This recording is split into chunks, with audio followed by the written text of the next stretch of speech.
Cool. Back to the action. So we were just talking about influencer strategy. I was telling you that I put the rough structure together for like white labeling with influencers to use their community as a way of grow. And then it's like a partnership. We have this offer.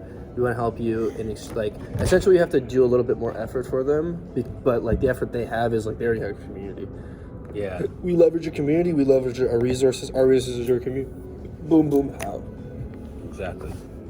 The reason why I bring that up is because if we can, we could have a lower tier of partnership with influencers where we give them something, and in exchange for that, they share our content. In other words, we can get free advertising if we give them something. So maybe we're gonna give them like shirts or anything. A shirt's not gonna make them share our content, but we could give them like 100 people from their community that follow our page or sign up, and like they sign up saying they came from that influencer. We'll get like 2 months free of our Q&A, like of our Twitch stream. Events. You can also get sometimes influencers. We host an event. We want them at that event. The event is organized like fitness info. I can't see us doing. Oh, you mean like a. Like one like of the dancing thing with Jesse. Yeah. Take their influence and be like, come just to here. They'll show us some of the content. We'll do a little bit of stuff for us, but then they'll also have big aspects for themselves. We're essentially just take a note for that. That's good. Can use influencers to host specific events. I.E. Jesse dancing. This is an example. Yeah. Another example, although she's not an influencer, is like Khalil's wife, a naturopath. So we can do like a wellness workshop where we pay Christy a portion of the revenue that we make for hosting the event. A portion or a fixed amount? The portion will be a fixed amount, but it'll also be a portion. Well, I mean that is it percentage based, or is it just like I'm paying you $400 to be here? If we made $500 or we made $5,000, you're still getting paid $400. That's the difference. It's not going to be a percentage. No. That's absolutely crazy. Okay, that was the difference I wanted to make. Like it's a fixed amount versus like equity kind of thing. Yeah. No fucking way. I would do that. I'm asking this question because you said Khalil's wife. I just swore. That's why I reacted that way. I'm winning. You did 3 before we started keeping track that I'm choosing to keep off the list. Why would you put them on the list when we make the rules? Pardon? You can't make rules and then shun me for me breaking those rules previously to being made. That's like you saying I'm going to jail for smoking weed when it was legal until today. Yes, that's why I'm not doing it. Like probation. But it doesn't change the fact that I did ask you to act like a professional in meetings. And now it's a challenge. You didn't do that. It's a challenge. Yeah, but it doesn't mean you didn't. I asked you said you shouldn't swear as often previously too. But that was months ago, not recent. Not months ago. I don't even remember you saying that. It was in one of the. No, it was a while. It wasn't anything recently. I wouldn't even say it was in this year, but still relevant. I'll be like that crazy. I'll be the crazy ex-girlfriend that's like, I remember 4 months, 6 days, 12 hours ago, you sent this text message. It's not adding up. The second time I ever met you, it's been a year. Okay. No, but yeah, no. I just wanted to go down that only because it was Khalil's wife. I just want to make sure that's still fixing up. But like, it's gonna be worth it for her, right? Like, if she's at a 2-hour event and you're paying her like what X amount, it's going to be worth her time. Plus, in most cases, it's probably going to be in Niagara anyways too. Maybe, depending on what you like. I mean, realistically, if you offered her like $500 to drive to Niagara for 2 hours and back, or sorry, to Toronto for 2 hours and back, she would be looking to say no. Well, maybe it depends on how much you worth her time, but you know what I mean, right? Yes. Yes, I do. But that applies to basically like anyone that we can get in our network. Like if Ross wanted to like do an event based off like coding and stuff, it just depends on what they value their time at, right? I mean, Just we as an are gonna example. determine and then offer them. But yeah, like, overall, you're right. Yes, the only time it would make sense to do like a profit share that was a percentage would be if it was an influencer that was bringing a crowd with them. Yes. But that's I don't It's know. like how it's like the sales thing. The reason why you're getting commission is because you're bringing these people in. But they Exactly. wouldn't get commission off the whole thing. They'd get commission off their contribution. Exactly. Like it could very well be like, hey, you're an influencer. I pay you $300 to be here. But if any person that you're able to get in through your referral link, we will give you a commission based off of that referral. So that means if I bring people in, you bring people in. It depends on the person. If the person's big enough that it excites people that they don't know to come, then it is worth it to give them an overall commission. Like if, for example, like basically the premise of having an event where Christy's doing a wellness activity or a therapist comes in. Christy's Cleo's wife. Is her name Christy? Crystalline. Christy for short. Yeah. Christy? If the draw of the event is the professional or influencer being there, then I don't know. We'll do it on a case-by-case basis, but we're on the same page with this, so let's move on.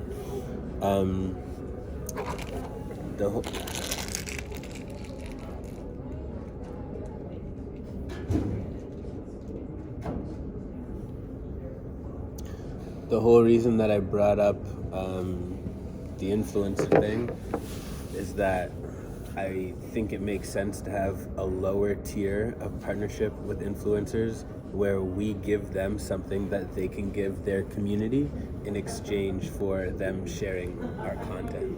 So if, for example, we have a partnership with whoever influencer, we can tell them that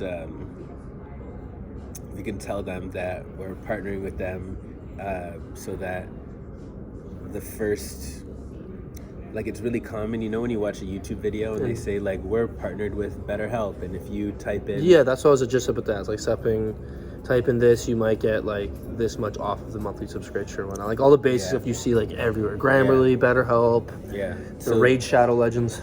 That's called affiliate partnership. It's affiliate sales, and that's a really powerful marketing tool for us. It you won't advertise work. us, you get money, we get money, we're both happy. We're using your community, but you're getting literally money for just mentioning us for 30 seconds. Yeah, so that is actually worth our time for sure, especially when it comes to young professionals. So it's good to make a note of that, but I feel like we spent a lot of time talking about it. So it'll also be nice to once we have more funds to do stuff like bigger companies, like let's say Linus Tech Tips, for instance, building a computer for Grow Peers or something, like those kind of things. Yeah, where they're like, this is them, they advertise it, do a little project deal for both of them, they expand it, right? Like, it's nice. Could be, for sure. But okay, that's down the road. So the next point, let me just reiterate where we are on this content creation workflow. I'm gonna reiterate because it's been a while in the video, but the first point is add concept to tracker. So that's where we basically capture an overview or like a scope of what the content is, what the title is, what the hook is, what the question is, the problem, the solution, a link to whatever content inspired it, and like notes or thoughts on what we want to say in the content. And then number 2 in our content creation workflow is inserting that data from the tracker into a ChatGPT conversation that has been trained to turn that into a video script for us at Grow Peers. And what that will do in addition to the script will be generating recommendations for B-roll that fit with different points in the script, generating real and modern research that we can use in the video as well, and funny or pop culture movie references. I actually think the best time for us to get the funny pop culture references is like when we have YouTube do its analysis of our first draft, because the script that we get from ChatGPT is not going to be the script we actually use.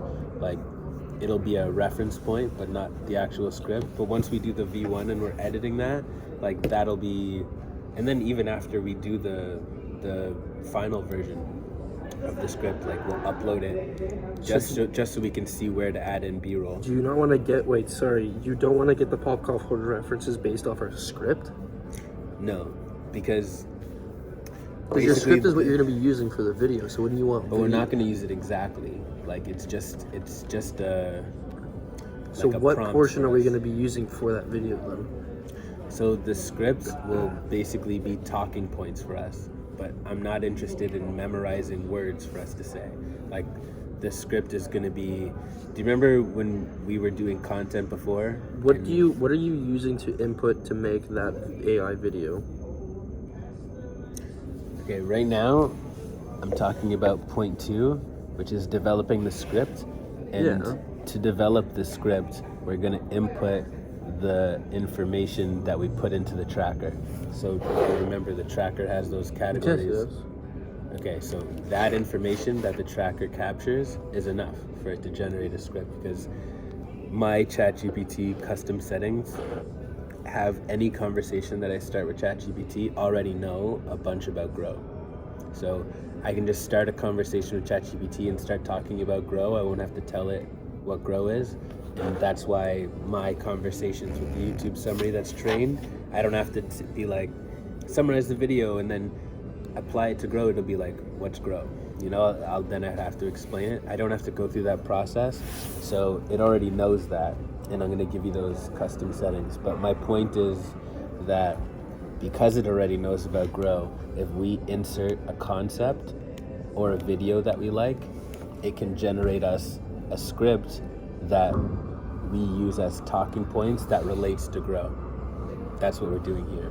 In addition to that, we can also use, it'll actually, the more that I think about it, everything listed here, the B-roll recommendations, the research and the pop culture and funny references for B-roll, we could do it there, but it'll be most effective to do with the version 2 version. Like the final version of the video that we shoot is the final version of the A-roll, right? So if we post a video on YouTube of the A-roll that doesn't have the B-roll in it, and then we get the YouTube analysis tool to tell us when we should insert B-roll and like what B-roll ideas we should use, then we can plug it in step 6, edit, so highlights are at the beginning and B-roll is added. Do you understand what I'm saying? Where are you getting the B-roll though?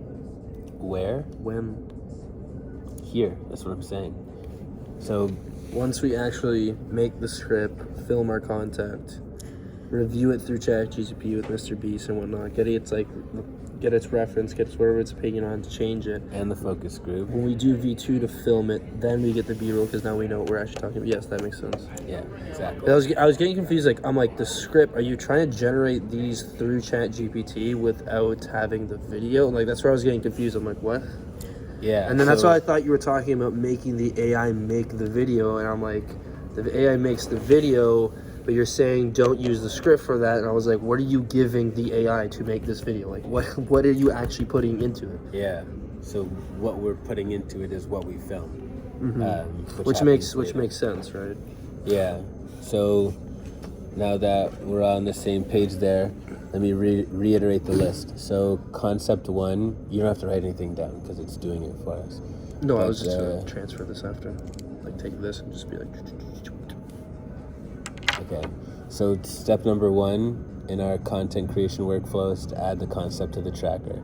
Step number 2 is to input the data from the concept tracker into our content script generating conversation with ChatGPT, and then we film our first version of it, probably at home.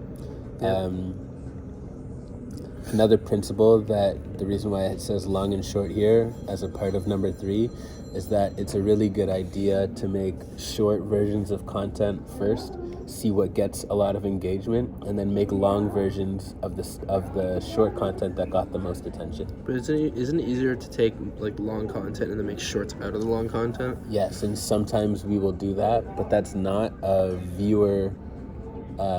It's not informed decision making, because when we do it that way, it's us assuming that we know what people want. You know, like if we're doing like a podcast or whatever, we're doing a podcast. It's what we're already doing, and we chop up the best parts of the podcast into short content. But the other way to make content is to turn the concepts that we have into short videos, release the short videos, see what gets the most traction, and then make long videos out of that. That way ensures that people actually are interested in what we're talking about. If we do it the long way, it's us kind of assuming and hoping for the best. If we make the short video first, then we know, like let's say we make 10 short videos off of 10 different ideas, and then we notice that one gets 3,000 views and one gets 10,000 views, then we know if we make long form content about it, we should have similar results, right? That's why it makes sense to go that way, which I learned in a Mr. Beast video. So anyways, number 4 is to review and assess with ChatGPT acting as people that we've put on our proverbial Mount Rushmore. So right now it's Mr. Beast and Alex Hormozi, who will act as editors and critiques. And then it's not listed as a separate step here, but the actual number 5 is going to be our viewer focus group, where we get the people that I mentioned to view our content while they record themselves, so that we can see when we're interesting and when we're not. And we'll also have a little assessment where they say like, how is the tone, how is the, whatever. So we'll have that data from them. Is that before, after B-roll and like background music or whatnot? Before. So the raw footage? Yeah. We can do it again, but we should do it then. Because the point of the reason why I want to do it here this way is because is that where you're going to change stuff in the editing process to make it more okay? That makes sense. Yeah. Because at first I'm like, the only downside is to know. It's like a double-edged sword. It works both ways. Doing it twice is functional, but I understand doing it early first. Yeah. But ideally, doing it twice is best. You do it first, then you do it a second time. But that's if you want to keep on editing or not. But so when we have Sam working full time, or Brock TV, who will do editing for. Brock TV is going to do art editing? Yeah. I have a relationship with them, and they have a really good student rate, like, because it's students doing it. So if we went to an editor to do editing for us, like a professional one, it would cost more than $70 an hour. But or if we do it based off the commission, but we don't have enough publicity to be making money off content. We'd never do commission-based editing. It's not a thing. But they have an hourly rate based on how good they are. They set their own prices. But at Brock TV, because it's a student position, they have a standard and way cheaper rate. It's not going to be as good, but it is going to be good. Anyways, when we have an editing team or the money to pay for that, then I'm going to make sure that this happens and we do way more testing, because then Well, they replace that content. The thing is, they're editing too. Like the people that he's watching the content and then editing it, versus somebody else watching the content and then someone else editing it. Essentially, that just becomes one part, right? Well, the focus group is never going to edit the video. What do you mean? Like, they would be watching, like your video editor would watch your video and then edit the video. No, we would have the focus group. The focus group is going to watch the video to give us feedback on the quality of the video, and then we would make adjustments to the actual video, like content itself, and then the editor is the person who's going to like put highlights of the best moments of the content at the beginning. Like they're going to actually put they're going to put the notes together to make the song, basically. They're going to insert the B-roll. They're going to do all that stuff. That's what the editor does. Make little nitpicks if they can, too. Yeah, I'm sure they will have a professional opinion. Why do we say it? Because it's like you have the small contents that makes long-form contents, and the long-form contents make small contents too, which is interesting. Yeah. You know what I mean? It's like you start with small, go large, and then from large, anything that's said like really steady beginning, you can say it again, blah blah. Yeah. Yeah. Exactly. Especially like if we're doing content, one of us digresses slightly, but it's still an important aspect that's relevant, but wasn't discussed as thoroughly previously. We can still use that to make short form content like reels, shorts, and or TikToks. Yes. So then, review and assess is number 4. Number 5 is the focus group.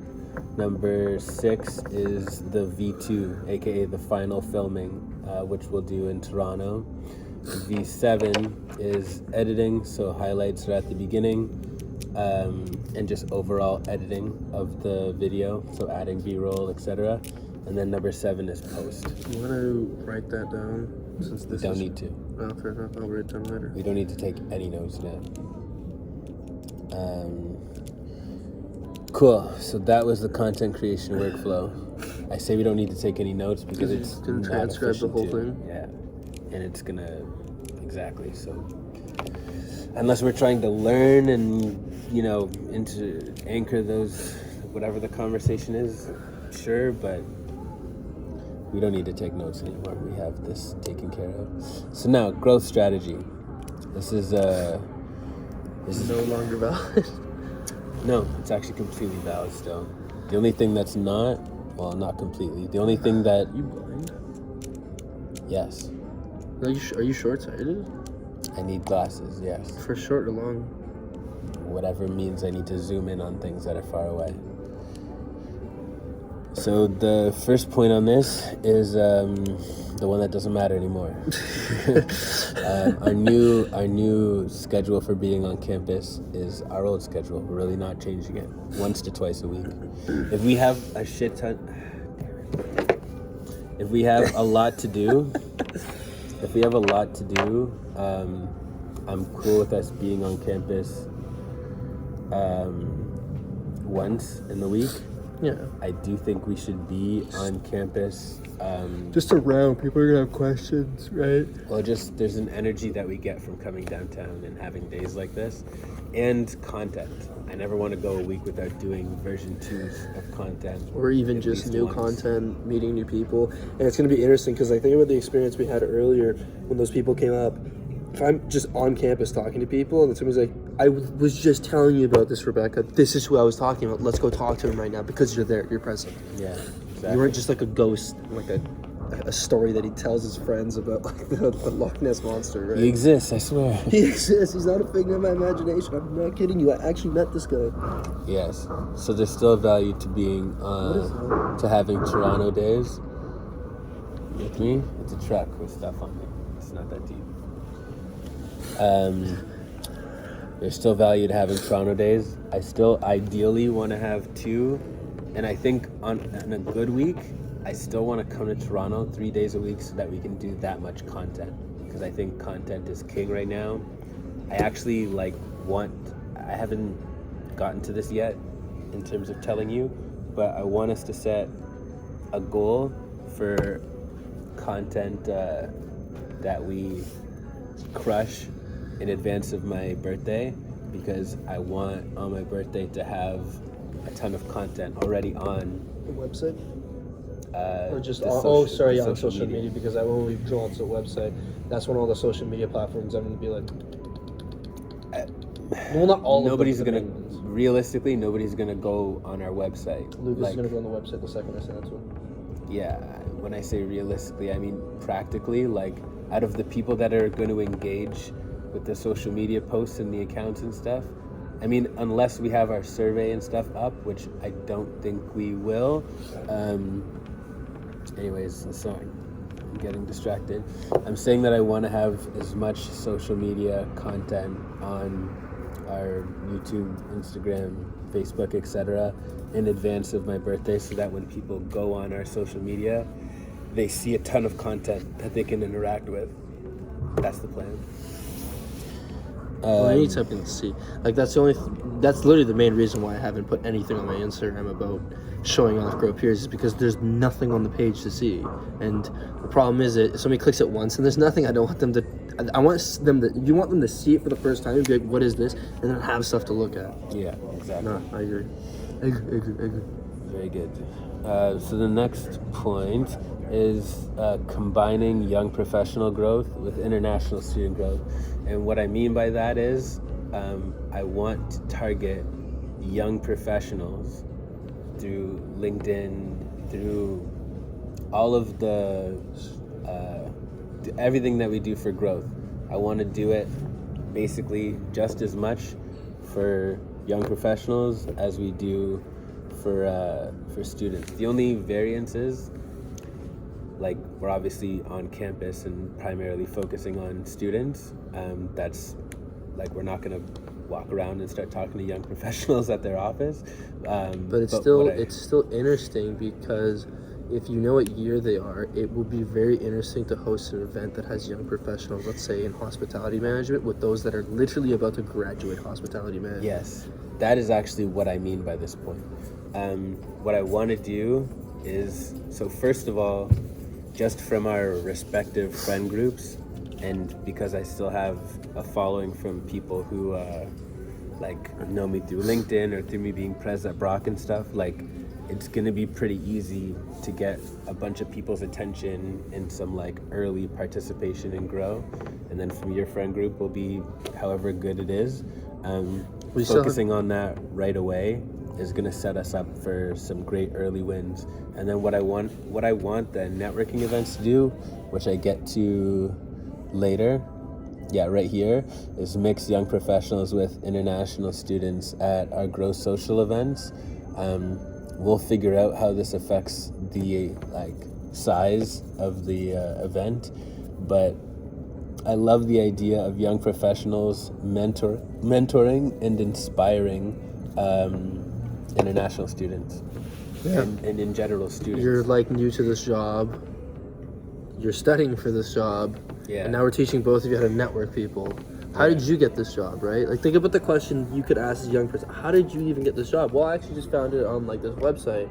And he's like, well, can I get your number? And, like, you realize that network. And even vice versa. You could have different you could have young professionals talking to other young professionals. You can have young professionals talking to international students and international students talking to international students, which is going to be a great dynamic. It's like, oh, I need help with this class. I need help getting a job. I'm about to graduate. I need help. I want to move companies or change my position or move up, right? Like, it's so much that can happen in one little small area.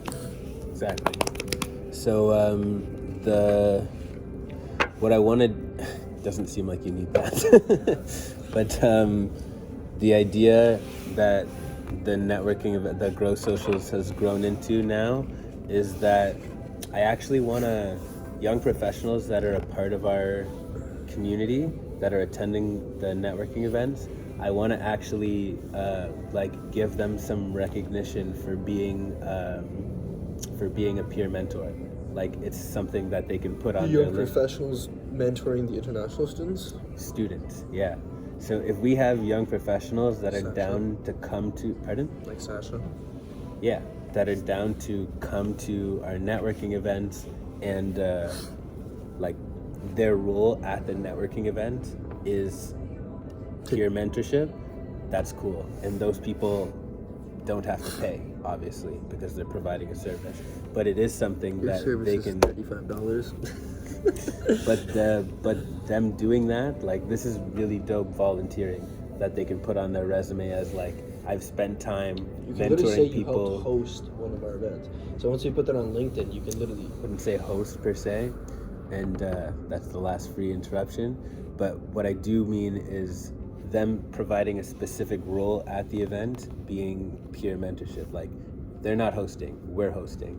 We're facilitating the event. But if at the event, during the networking portion, we have them, like, specifically volunteering their time to mentor people that are younger in their industry, that's dope. Like, that's cool. And that's something they can list on their LinkedIn. Make sense? Yeah, I had a side thought that popped up when I mentioned Sasha, because she works for a company, but her dad also works for a company. He's just higher up. Yeah. So what Which, do you know, mean? like when we were talking to Payman about trying to get him for like manager status versus like director status, that would be the difference. Yeah, She'd be 100%. easy example of like Sasha be the manager, you could bring it forth, and she can bring someone higher. Someone higher is not her dad that works directly above her, but he is working in the same company in like a different section, I believe. So it'd be interesting to see how that could actually work, and that could be one of our first potential clients for business, because if we get that company up, then you're up there in the board of directors, you see any issues, and it could transfer. But either way, What did you say? Another board of directors? no, like, you know how like the issue of us going to a company is that like the director just doesn't give a fuck. About paying for the program. Yeah, for like the they don't employees, care yeah. about the program whatsoever. They just acknowledge it and go like, cool, as long as it Slow, fits. by the way. I know. You didn't fess up. I thought you noticed. You're keeping track. Also, I didn't want to stop my train of thought. Thank you very much. Sorry. Yeah, they don't care about it. They just see as long as the number is filled in terms of the education budget being met, they don't care what it's spent on. So it's hard to reach out to them. So the difference is with Sasha and her dad both working in the same company, her dad being higher, is that is our like little gateway to get up to there. Yep. To the point where it's like, oh, Anthony's a trusted friend of mine. This is a trusted daughter of mine. I'm a trusted individual of you, and you kind of like.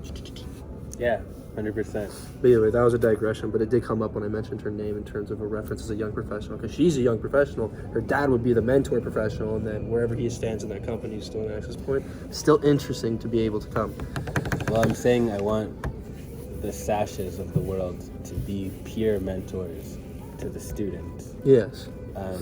When we talk about bringing industry professionals to the networking event, that would be like Sasha's dad. Or Lucas. Sure. Lucas, I don't see as much as a young professional, because he's quite literally like, it's like him and like the like basically owner of his company. He works with the What's owner's his son every day. position? He's one of the managers, or a head manager, something like that. He's not just like working there, he's actually like in charge, but Well, if he's a manager, he's middle management, which, yes, would qualify. Cool. we can look at his LinkedIn later. But yeah, no, those are the people. It's like Ross would be an industry like professional. He is Yeah. not like a young, like he is. I have built multiple apps. I've run this, like I've made this business. That would be a professional in his field. Yes. Okay, where are we now? 2 prizes: young professional, peer mentor MVP, and post-secondary MVP. Yeah, so this is how I want to do the cash prizes. So we have people there to volunteer their time as a peer mentor that are not getting paid to be there. But what I do want to tell them is that we're going to get feedback from the post-secondary students that are there on who like the best peer mentor was, and then we can give them a prize. And then also in terms of the competition for the post-secondary students, the people that they are giving their business cards to will probably be less, like we should probably focus them on giving their card less to the post-secondary students that are their peers and more to the peer mentors. But that only works if we have enough of them. So That's true. you just like need to keep an eye on that. Well, we can also go over this, because this event is separate from then just the international students event or just the I young never professional. want to. This is my point. I never want to have a networking event that's just international students. I always want to have young professionals there. Then I think the event would just matter the same. Like they would be learning the same skills. They just come from 2 different little areas. Like the problems are not the same.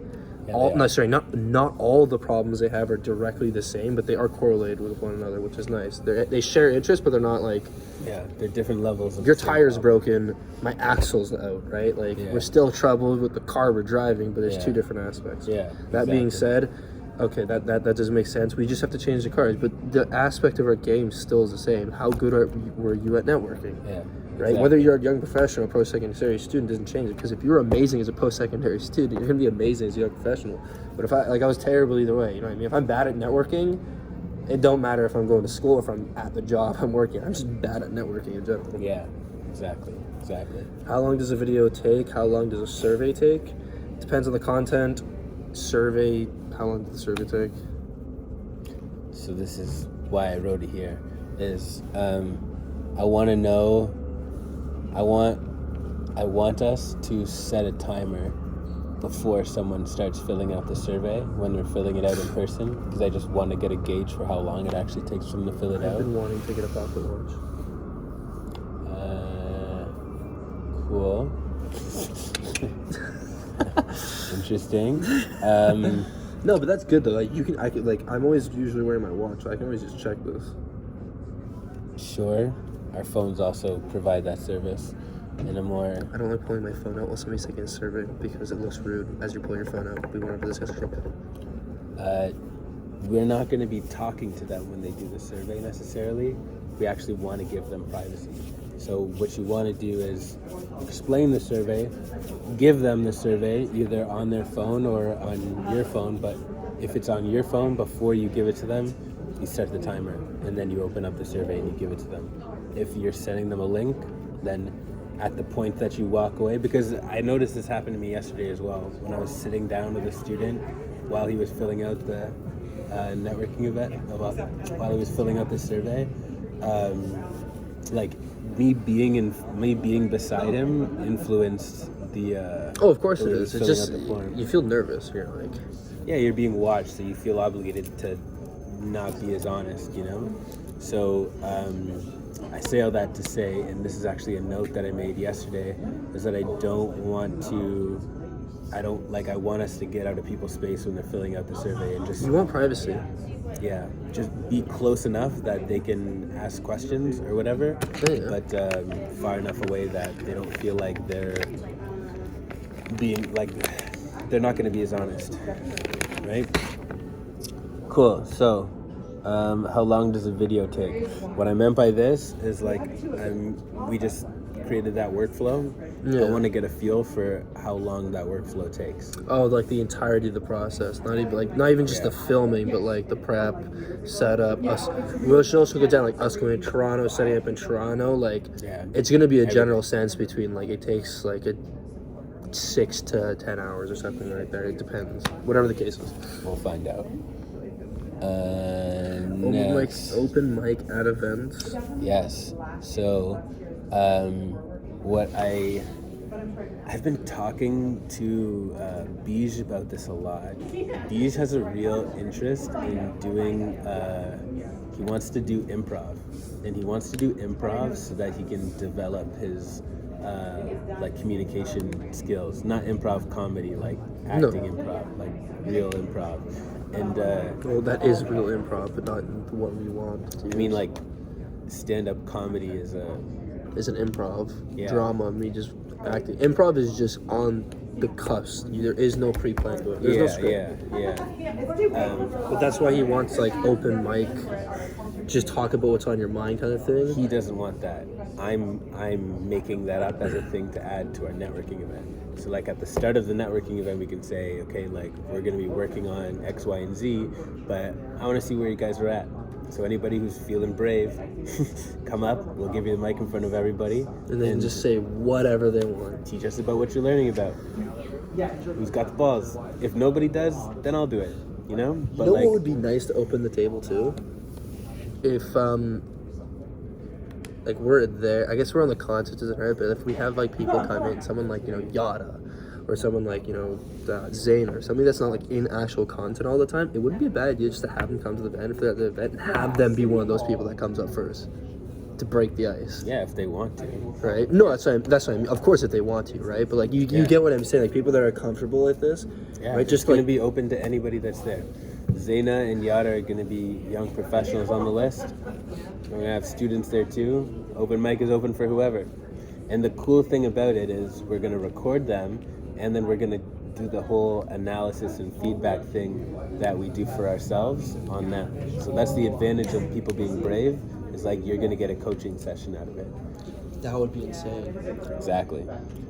So that's... Now, is there going to be an issue if we do that before asking them to do that? No, we're asking them who wants to come up. So if they come up, obviously... What I mean is like to record it and then be like, here's an analysis. That's the whole premise of the reason why they're getting up.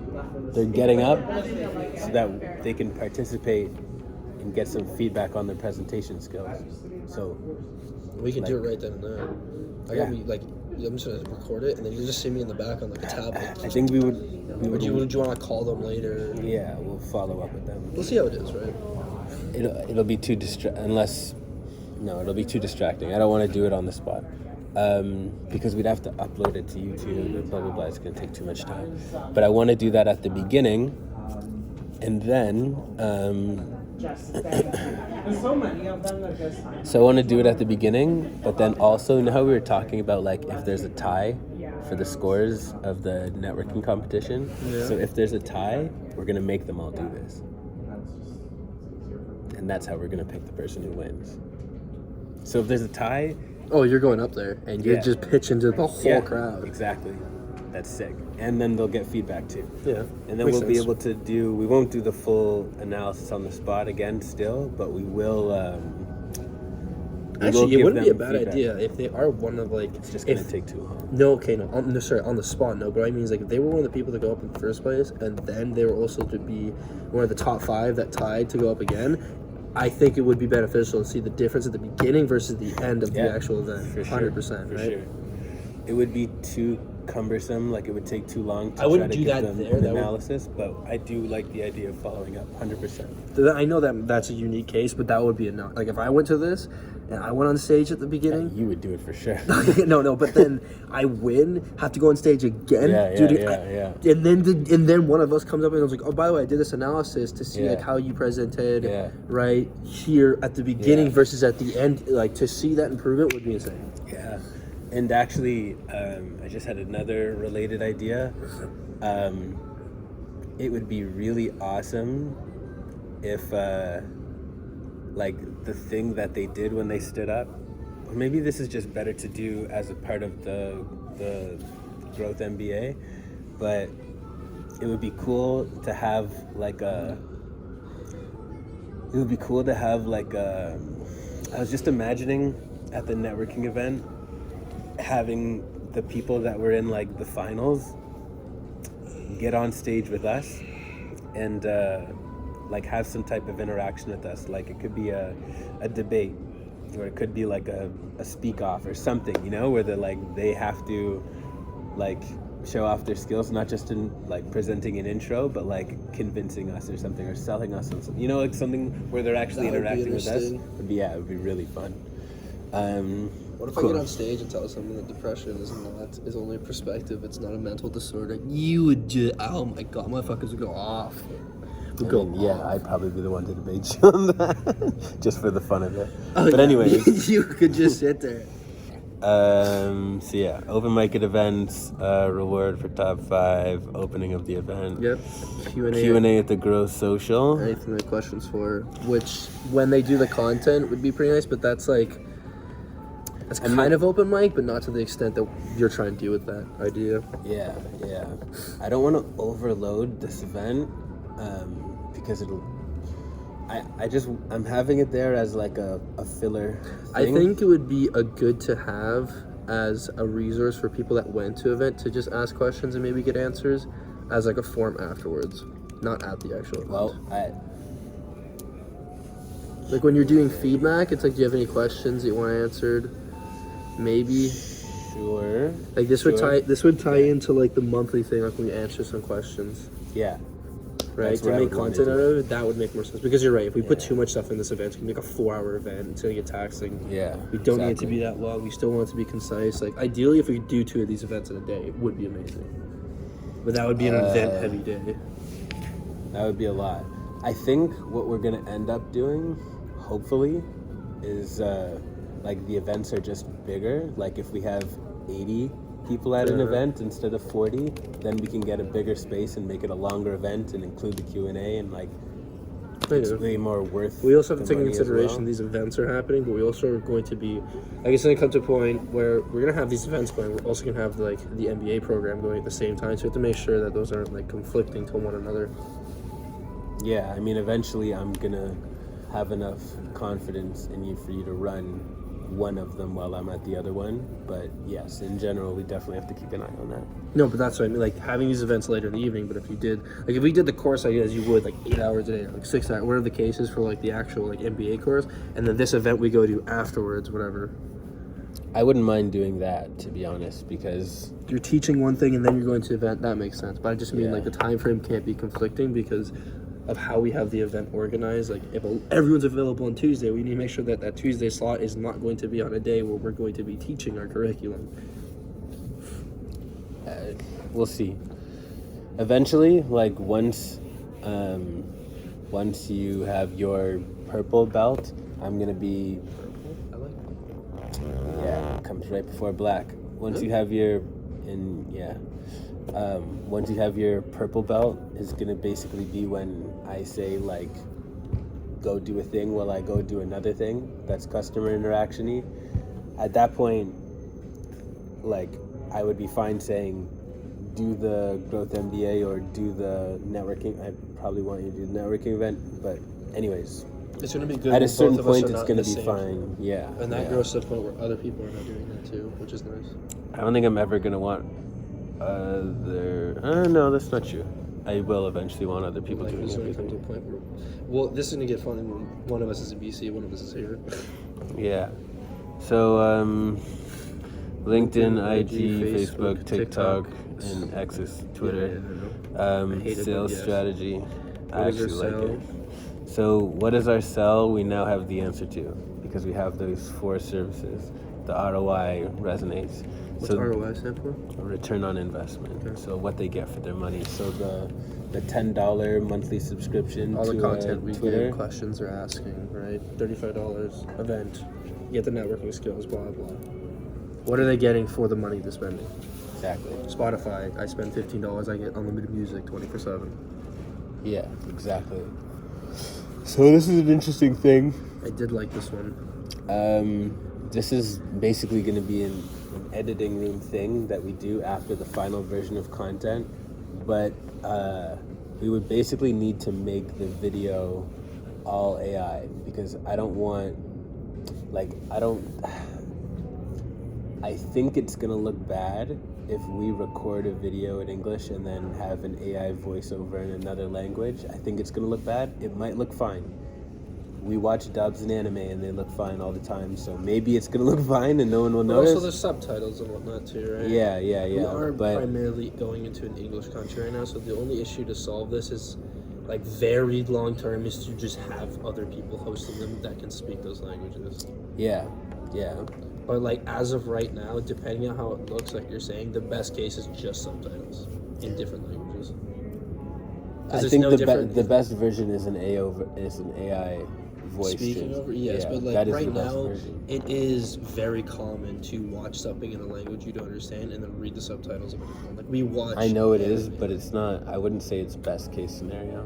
Of course, it's not best case scenario, but people like honestly, I don't think people mind as much. I genuinely don't. Like, there's shows on Netflix, for instance, one of like the biggest brands. A lot of stuff is English. There's a bunch of shows on there that are either Yeah, just but that's the Japanese. whole point. Like, people, the only people that watch it with subtitles are purists. Like, the dub exists for a reason, you know? Well, the dub it is for people that want to just hear. Exactly, Their which language. is more people. Like, as far as North America is concerned, of course people are gonna watch the dub more than the original. Of course, bro. Like, think about Dragon Ball Z and animes that are on TV. Like, they would never put the subtitle version on TV on a North American broadcast station. That's because we just speak English here. I guess so, yeah. Exactly. That's But if exactly AI my can't do point. that, then But AI can do that, which is why I'm Yeah, talking okay. about it.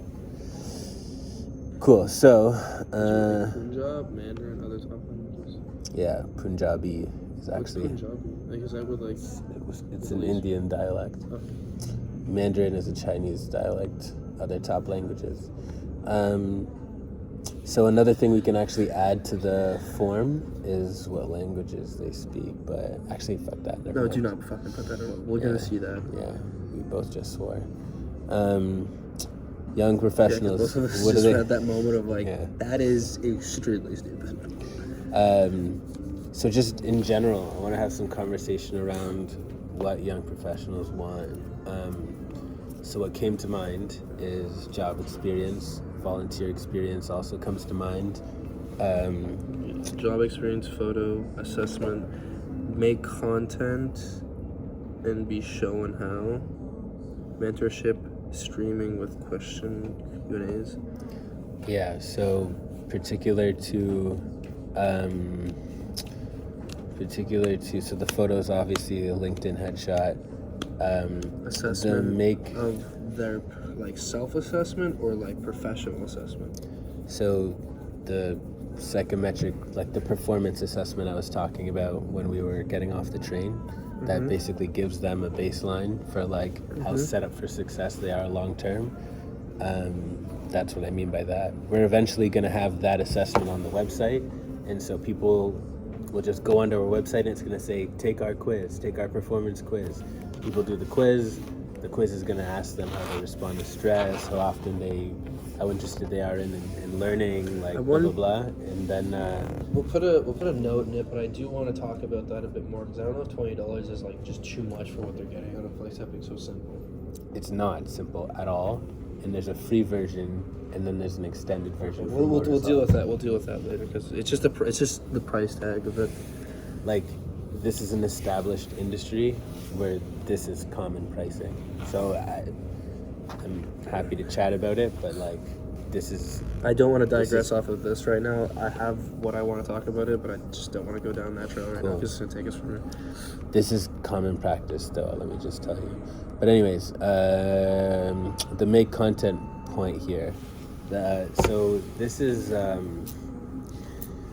something that the Growth MBA does. Like if I'm a young professional, no young professional thinks about this, literally at all, except freelance entrepreneurs. But like if you were in tech or you were in sales, in addition to working and performing in sales, one thing that you could do to make yourself stand out on social media, like specifically on LinkedIn, which would it'll make your clients respect you, it'll make your boss respect you, and it'll make other people want to hire you, is to make content about sales. Like if I'm in sales, like for me, for example, as an HR professional, if I stayed in HR any longer, I dropped one of these videos, but if I were to drop HR like thought leadership videos teaching people about HR as an HR professional, like if my boss looks at that, he's gonna love it because I'm representing the company. Potential employers are gonna think, yeah, I want this guy doing my HR because I love his videos. Because it also shows your work. It shows literally your experience, and basically, like you just said, anyone that watches that video is going to go, I like this guy's mentality. I like how he works. You know, this is really smart. What he's doing makes sense. We want to put him in. And it's like you're literally just building a resume that's just a resume, a brand or a profile, right? It's kind of like that dude, I think he's like John something, but he's like a Chinese guy, and he was like learning about ChatGPT. He works at a business company. Yeah. And there's a lot of meetings, and he tell you about organization. It's like, as somebody hiring this guy in the software industry or the tech industry, you look at his videos and go, he's this organized. Yeah. He plans this well. He's knowledgeable. Yeah. He's this It's like, of course. So the reason why I wrote this is that my friend, actually, I knew somebody that got a job because of that. Exactly. So one of the features that if I was selling a young professional on why they should be a part of Grow, I would say I'm going to help you look way more employable than you would if you weren't working with me. And if they were to sign up, I would say I'm going to host little podcasts with you that we're going to edit for you and clip for you, and you just have to drop it on your LinkedIn after. Yeah. And that alone is worth $50 a month. Easy. So I want to finalize where we put that, because it is worth so much. Like, I don't want to give that to somebody who, to be honest, I don't want to give it to somebody who isn't a full member. But we could offer. Somebody that's a full member, but somebody that isn't as interested too. If you have somebody that is a member, has went through the MBA, loves being part of Grow, is doing their own thing, but they like to like come to events still. We're not, it's like, yeah, that'd be somebody I would want to have on the podcast with their own interest. Yeah. I mean, I'm not even talking about like this podcast activity. I'm not even saying we would necessarily use that for content for us. I'm saying we would make it specifically for them. Like, to be honest, just because, I mean, if somebody goes through the Growth MBA, okay, let me re-say this. Something that we're going to give everybody that goes through the Growth MBA as a part of that package is going to be this. We're going to interview them. We're going to chop it up and give them content. I also think that it makes sense to offer this as a service for members for like a discounted rate. Like, I don't know how much we're going to say it costs, maybe $50. But if they want to make content, then we can help them make content for them, just as an added feature in addition to their membership. But That's what people are interested in, right? Yeah, because literally, I'm telling you, like, I don't know anybody, not one person, who isn't an entrepreneur or in real estate that makes videos trying to be a thought leader in their industry. Like, it's not a normal thought. No, like I've seen them, but like it's very spread. It's like you see some like electrical people. Like there's like one girl that They're shows usually like, what she's doing, entrepreneurs. but they're entrepreneurs. Exactly. That's the thing. That's my point. I think the one girl was still going through apprenticeship, but she was showing what she was doing or doing service calls, That's and she's smart. working at like a huge company. Yeah. But like, it's just showing like what she's doing or whatnot, right? Or other things doing tips. But I find a lot of times, sometimes it's tips, but it's generally not one person. It's usually clips of multiple other people doing their thing, right? And it's Yeah. like, it's good. Exactly. Cool. That's everything from the whiteboard session.